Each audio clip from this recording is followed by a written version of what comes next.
হযরত ওমর বলেন, একবার আমি রাষ্ট্রের হিসাব করছিলাম মোমবাতি ধরিয়ে অথবা শলাকার উপরে জয়তুনের তেল লাগিয়ে আমি একটা হিসাব করলাম। হঠাৎ করে দেখি রাতের বেলা দেশের প্রধান বিচারপতি হযরতে আলী আমার বাড়িতে আসার পরে সালাম দিয়ে জিজ্ঞাসা করলাম, প্রধান বিচারপতি, আপনি কি এসেছেন রাষ্ট্রের কোনো কাজ না নিজের কোনো কাজ নিয়ে? হযরতে আলী বলে, খলিফা, আমি এসেছি আমার পারিবারিক একটা সমস্যা নিয়ে। হযরত ওমর সঙ্গে সঙ্গে বাতিটা লিভিয়ে দিলেন। হযরতে আলীর মন খারাপ হয়ে গেল, কি গো, আমি দেশের প্রধান বিচারপতি, আমি এসেছি দেশের প্রধানমন্ত্রীর কাছে, আমারে দেখলে তো আরো আলোক সজ্জা বেশি করবে। আর একটা জয়তুনের তেল দিয়ে লম্ফ জ্বালানো ছিল বাতি, ওইটাও দিল লিভিয়ে, এখন তো অন্ধকার হয়ে গেল, আমি কি বলতে যে কি বলবো। হযরত ওমর ডাক দিয়ে বলে, প্রধান বিচারপতি আলী, মন খারাপ করবেন না, আমি আপনাকে আগেই জিজ্ঞাসা করেছি আপনি কি এসেছেন আপনার ব্যক্তিগত কাজে না পারিবারিক কাজে না রাষ্ট্রীয় কাজে? আপনি নিজেই বলছেন না আমি পারিবারিক কাজে এসেছি। আমি যে হিসাব করছিলাম এটা রাষ্ট্রের তেল পুড়িয়ে রাষ্ট্রের জনগণের হিসাব। তা আপনি আসলেন আপনার পারিবারিক ব্যক্তিগত জীবনের সমস্যা নিয়ে। জনগণের তেল পুড়িয়ে আমি কাজ করি, এ সময় আপনার সাথে কথা বললে জনগণের আমানতের সাথে খেয়ানত হবে।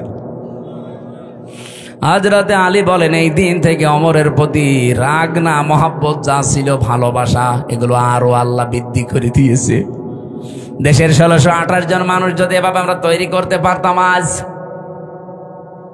বাংলার মুসলমানেরা সুযোগ আল্লাহ সব সময় দেয় না, 54 বছর পর একটা সুযোগ অলরেডি দিয়েছে। এবার যদি হাতছাড়া হয়ে আবারও চোর ডাকাত আবার এসে যায়, 100 বছরে সুযোগ আর পাবেন না। আমি বলছি না আপনি এই লোকটাকে দেন, এই লোকটাকে দেন না, আপনি এমন মানুষকে আপনার রায়, আপনার সিদ্ধান্ত, আপনার ভোট, আপনার আমানতটা দেবেন যে লোকটা পেলে আল্লাহর কাজ করবে, রাসূলুল্লাহর কাজ করবে, মানবতার কাজ করবে। আর যদি না নিজেই মারিং কাটিং এর ওস্তাদ হয়, আপনার নিজের কপালে নিজে কোড়াল লাগাবেন না। সূরা হুদের 98 নাম্বার আয়াতটা বাড়িতে আজকে পড়বেন।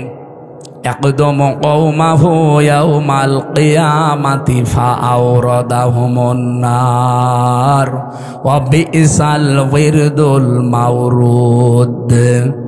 আল্লাহ পাক, এটা বাংলা অর্থ হচ্ছে, যেই দলের নেতা জাহান্নামে যাবে ওই দলের অনুসারী কর্মী সব তার সাথে জাহান্নামে যাবে। এটা আমি বানালাম। সূরা হুদ 12 নম্বর পারা 12 নম্বর পৃষ্ঠার 1 নম্বর লাইনের 98 নম্বর আয়াত। বাংলাদেশে যত তাফসীর আছে, বাংলা ইংরেজি যা পাবেন দেখেন, এইটা লেখা আছে। যদি এটা ফেরাউন সম্পর্কে আল্লাহ নাযিল করেছে, কিন্তু কোরআন তো শুধু ফেরাউনের জন্য না, তামাম দুনিয়ার জন্যে। যেই দলের নেতা জাহান্নামে যাবে ওই দলের কর্মী অনুসারী যা আছে তার পেছনে সব যাবে জাহান্নামে। আপনি এখন কোথায় যাবেন নিজেই ভাবেন। 4 নাম্বারটা যেটা বলতে চাই, এটা অনেকে আমরা বলতে চাই না, এইটাও আছে 4 নম্বরে হাদিস, যে মুনাফিক তারা যারা কথা বললেই, কারো সাথে একটু ঝগড়া হলেই কথার আগেই গালি দেয়। এদেশে তো নেই। সেদিন আমি পাবনায় না কোন জায়গায় যেন যাওয়ার সময় দেখি বরফ বিক্রেতা, ওই যে আইসক্রিম বিক্রি করে, 2 মহিলা মনে হয় ঝগড়ার সময় গালি দিচ্ছিল, মোবাইলে রেকর্ড করিস। এমন গালি, একবারে 1 থেকে Z পর্যন্ত পুরা গালি, 8-10 মিনিট রেকর্ড করে আবার বরফ বিক্রি করছে ওই মোবাইলের সাথে, কিভাবে মেমোরি কার্ডে সেট করে মাইকে ছেড়ে দিয়েছে। জোরে বাবা, গালি মানুষ এইভাবে দিতে পারে? বুড়ো বুড়ো এরকম মানুষ দেখি, যুবক ছেলে যুবতী মেয়ের সামনে তার মাকে গালি দেয়। এরকম বুড়ো দেশে নেই? আপনি মানুষ? হ্যাঁ, মুরব্বী যারা আছেন নিজের স্ত্রীকে গালি দেন, কারা হাত তোলেন তো। এই এলাকায় মনে এই ওয়াজ করা ঠিক হচ্ছে না, কারণ আল্লাহর ওলি বসে আছে। না, গালি দেবেন।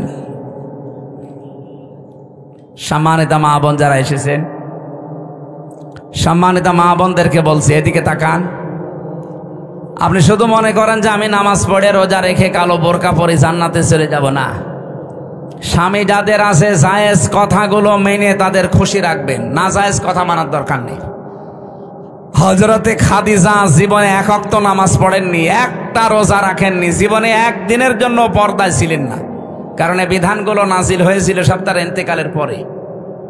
অথচ আল্লাহ তাকে নিজে সালাম দিয়েছে, তাকে এই পৃথিবীতে জান্নাতে ঘর বানিয়ে সুসংবাদ পাঠিয়েছে। একটাই মাত্র কারণ, জীবনে কোনোদিন তিনি একটা দিনের জন্য স্বামীর মনে দুঃখ দেননি। এখানে আমরা যারা স্বামী বসে আছি একেবারে আল্লাহর দিকে তাকিয়ে বুকে হাত দিয়ে বলতে পারবেন যে জীবনে কোনোদিন আমি একদিনেও স্ত্রীর কাছ থেকে কোনোদিন দুঃখ পাইনি?